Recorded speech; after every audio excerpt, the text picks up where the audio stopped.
I tell you, the huge one, and his main studio was at Larrabee West for a long time, was Dr. Dre and Eminem. Wow.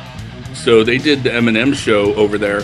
So Without Me was another song that I had heard so many times. So, you know, we had world famous K-Rock, you know, KROQ 106.7.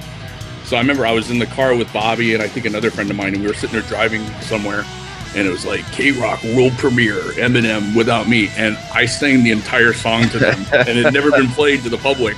And they're like, what? And I'm like, yeah, I think I've heard that song 500 times.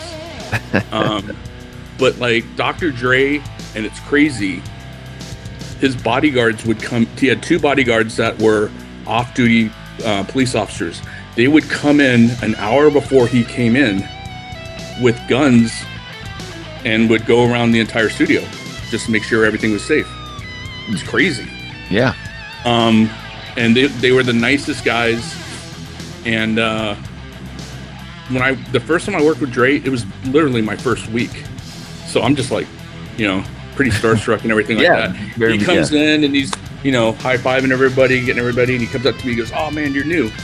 And I'm like, "Yeah." And I'm like, "My name's Garett." He's like, "Garett, nice to meet you." And he goes, "Let's get some food." And I'm like, "All right." And I give him the menu, and I was showing him like all these fancy places and everything. He's like, "Nah, I want Subway." And I'm like, "I'll get you Subway."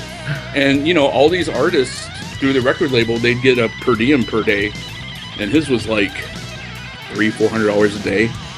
And he was just like, "All right, here's what I want, write it down." And then he told the whole staff, he's like, "Whatever you guys want, you get too." I mean, really cool guy.